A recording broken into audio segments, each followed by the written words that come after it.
우리에게 주신 하나님의 말씀은 사무엘상 18장 17절부터 30절의 말씀입니다. 구약성경 438쪽입니다.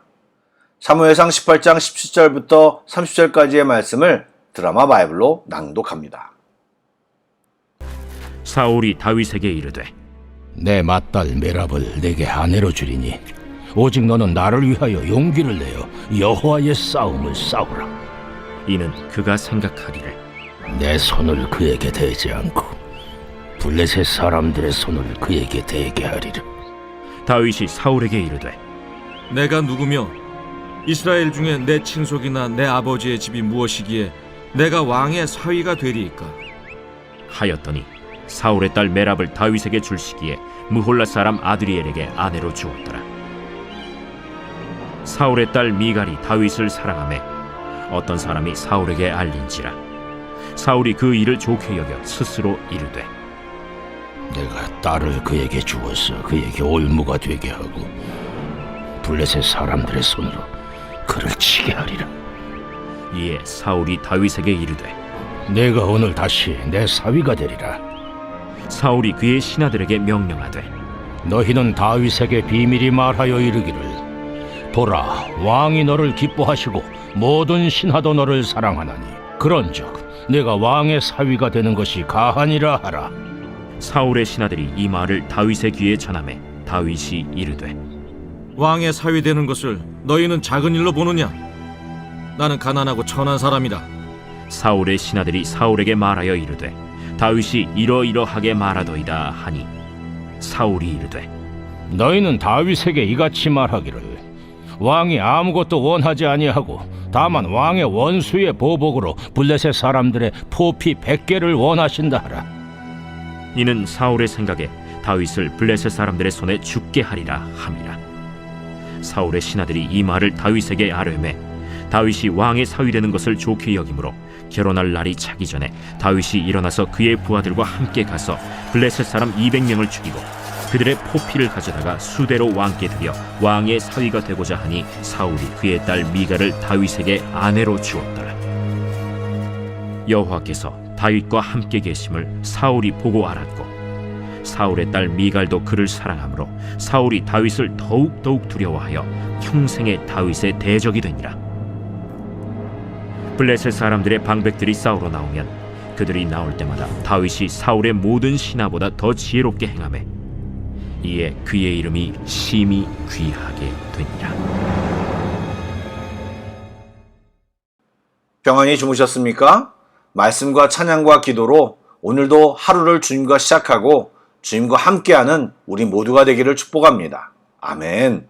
말씀을 나누겠습니다. 사울과 다윗의 관계는 굉장히 묘하게 변했습니다. 다윗은 사울 자신이 어찌할 바를 모르는 위기의 순간에 짠 하고 나타나 사울과 나라를 구해낸 영웅이었지만 그의 인기가 사울 자신보다 높아짐을 느끼자 다윗을 자기를 위협하는 적으로 생각하기 시작했습니다. 더욱이 천부장으로서 백성들 가운데 출입하면서 백성들에게 더욱 사랑을 받고 또 사울 자신이 봐도 하나님이 다윗과 함께 하심이 느껴지자 다윗이 점점 더 두려워졌습니다. 그래서 사울은 고민 끝에 다윗에게 자신의 사위가 될 것을 제안합니다. 장녀인 메랍을 아내로 줄 테니 대신 자신을 위해 블레셋 사람들과 싸워달라고 말했습니다. 사실 사울은 왕으로서 다양한 수술을 부려 다윗을 처리할 수도 있었겠지만 만약 직접 처리할 경우에 정치적인 부담을 느낄 수 있기 때문에 전장에서 싸우다가 죽는다면 사울 자신이 아무런 책임을 지지 않을 수 있다는 생각을 했을 것입니다. 그런데 그런 그의 생각이 참 어리석다고 느껴지는 것은 사울 스스로가 다윗에게 하나님이 함께한다는 것을 느꼈음에도 그런 방법을 도모한다는 것은 참 바보 같고 이해하기 힘든 일입니다. 여러분, 하나님이 다윗을 보호하신다면 누가 다윗을 대적하겠습니까? 또 그런 술수로 하나님을 속일 수가 있겠습니까? 또 그런 사울의 의도는 명백히 살인입니다. 그런 상황 속에서 다윗이 사울의 술수를 눈치챘는지는 알 수 없지만 다윗은 사울의 사위가 될 자격이 없다며 굳고 사울의 제안을 거절했습니다. 이것은 다윗의 진심이었고 겸손한 고백이었습니다. 그런 그의 자세와 태도를 하나님이 좋아하시기도 했지만 그런 겸손한 자세와 태도가 자연스럽게 사울의 술수에서 빠져나오는 계기가 되었음을 우리는 묵상해 볼 필요가 있습니다. 그리고 사울의 딸 메랍은 이미 혼처가 있었고 다윗이 거절하자마자 그녀를 바로 시집 보내므로 성경은 사울의 본 마음을 말씀으로 드러내고 있습니다. 그런 일이 있은 후 사울은 또 다른 딸인 미갈이 다윗을 흠모하고 있다는 사실을 알게 되었습니다. 이에 사울은 다시 한번 다윗을 전쟁의 위험에 빠뜨릴 좋은 기회로 여겨 딸을 아내로 줄 테니 왕을 위한 복수로 블레셋 사람들을 치라고 말합니다. 이미 다윗은 사울의 제안을 거절한 적이 있었기에 사울은 그 이야기를 직접 하지 않고 신하들을 통해 다윗을 설득하려 했지만 다윗은 그런 말을 전한 신하들에게 왕의 사위가 아무나 되겠느냐? 자신은 가난하고 천한 사람이라고 말하며 다시 거절했습니다. 당시 풍습에는 신랑이 신부를 데려갈 때 지참금을 지불하는 것이 기본이었고 혼례식도 성대히 치러야 했기에 다윗은 자신의 신분과 경제적인 능력을 고려할 때 왕의 딸과의 결혼은 자신과 걸맞지 않다고 생각한 것입니다. 또 다윗은 사울의 생각과 다르게 왕족의 일원이 되어 권력을 갖고자 하는 마음이 없었음을 드러내고 있습니다. 그러자 사울은 그런 지참금을 원하지 않고 블레셋에 대한 보복을 원하니 블레셋 사람의 표피 100을 가져오면 지참금을 대신하겠다는 말을 하며 다윗의 충성심을 부추기고 기필코 다윗을 전장으로 내몰고 있습니다. 이미 말씀드린 대로 이것은 다윗을 블레셋 군대 한가운데 빠뜨려 죽게 만들려는 사울의 계획이었습니다.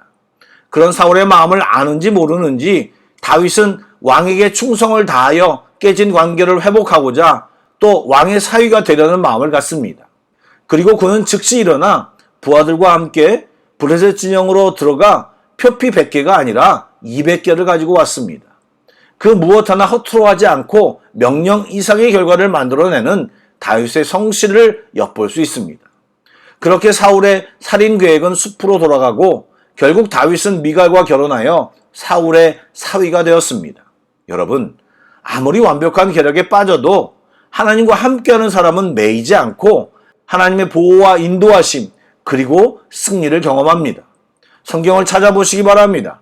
주님과 동행하는 자에게는 잠시의 고난을 겪는 경우는 있지만 결국에는 항상 놀라운 승리와 은혜를 경험하게 됩니다. 이것은 믿음을 가진 자, 하나님의 자녀가 된 자들의 너무나 평범하고 당연한 축복입니다. 종교개혁가로 알려진 마르틴 루터를 기억하실 것입니다. 사실 그는 늘 바르게 살려고 노력하며 했었지만 항상 고달프고 그런 모든 노력이 힘이 들었습니다. 하루는 성경을 읽다가 로마서 1장에 눈이 딱 멈추게 되었습니다. 그리고 오직 의인은 믿음으로 말미암아 살리라는 17절 말씀을 묵상하며 행함의 방법으로는 결코 구원을 얻을 수 없음을 깨닫게 되었습니다. 그리고 마침내 부패한 가톨릭을 비판하는 95개조 반박문을 발표하기에 이릅니다. 하나님, 제가 여기 있습니다. 주님 뜻대로 하옵소라고 한 루터의 용기가 없었더라면 오늘날 교회도 없었을지 모르겠습니다. 루터를 통해 우리는 불의와 타협하지 않고 의와 진리를 위해 말씀대로 살아가야 함을 배웁니다. 세상 모든 사람들이 불의와 손잡고 승승장구하는 것 같아도 의를 위해 굳게 서면 주님이 우리의 손을 붙드심으로 끝까지 걸어갈 힘을 주십니다. 그리고 승리를 주십니다. 두려워 말고 말씀 위에 굳게 서시기를 주님의 이름으로 축복합니다. 마지막으로 사울의 어리석음을 다시 한번 생각해 보기 원합니다. 사울은 하나님께서 다윗과 함께하는 것을 알았고 그것을 두려워하면서도 인정하지 않았습니다. 그리고 평생 다윗의 대적이 되는 길을 선택했다고 말합니다. 그것은 그 스스로가 하나님을 대적하는 길을 선택했다는 말이고 그러면서 두려움을 이기려고 하고 있습니다. 이것은 잘못된 선택이고 불가능한 일입니다. 하나님을 대적하며 두려움이 없기를 바라는 것은 어불성설입니다. 두려움을 극복하는 바른 선택은 하나님의 뜻을 인정하고 그 뜻에 순종하는 것입니다. 하나님 편에 서야 한다는 것입니다. 여러분, 사울은 이후로도 끊임없이 다윗을 죽이려고 했고 자신의 권세로 다윗을 어떻게 해보려고 계속 노력했지만 그렇게 행동하면 행동할수록 노력하면 노력할수록 두려움에 빠지는 당사자는 사울이었습니다. 여러분, 만약 우리가 어떤 노력을 계속하면서 평안이 없고 두려움과 염려가 계속된다면 그 길이 하나님의 길인지 아니면 우리의 욕심의 길인지를 면밀히 점검해 봐야 합니다. 사랑하는 여러분, 우리는 창조주 하나님께 대한 두려움과 경외함을 가져야 합니다. 그런 마음은 틀리거나 잘못된 마음이 아닙니다. 주님 앞에 그런 마음을 갖고 순종하면 하나님은 오히려 우리에게 평안과 기쁨과 즐거움을 주십니다. 그러나 그분을 대적하며 갖게 되는 두려움은 다른 것입니다. 하나님을 대적하면서는 불안과 두려움과 염려가 생길 수밖에 없고 또 그 길은 망하는 길입니다. 결과를 알면서도 그 길을 걸어가는 것은 어리석고 불행한 사람입니다. 바라기는 주님 앞에 굳게 서 주님을 두려워하며 순종하고 예비된 복을 맛보며 살아가는 우리 모두가 되기를 축복합니다. 아멘. 기도하겠습니다. 사랑의 주님, 오늘도 주님을 바라봅니다. 나를 향했던 시선, 세상을 바라봤던 시선, 내 욕심을 추구했던 마음을 이제 내려놓고 주님을 인정하며 순종하는 마음과 결단으로 주만 바라봅니다. 우리에게는 아무런 능력과 힘이 없사오니 주여 인도하여 주시고 힘 주시옵소서. 성령님, 우리의 영혼이 주만 바라보게 하여 주옵소서. 성령으로 충만케 하시고 주로 인한 축복과 은혜를 날마다 경험하고 살게 하여 주시옵소서. 예수님의 이름으로 기도드립니다. 아멘. 계속해서 찬양 한 곡을 묵상하시고 합심기도와 개인기도로 나아가겠습니다.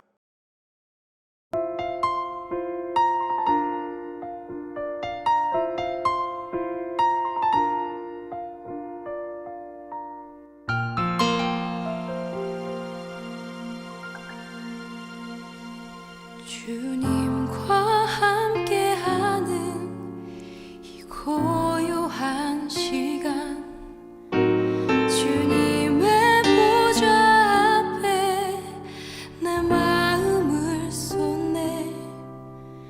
모든 것 아시는 주님께 감출 것 없네. 내 맘과 정성 다해 주 바라나이다.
주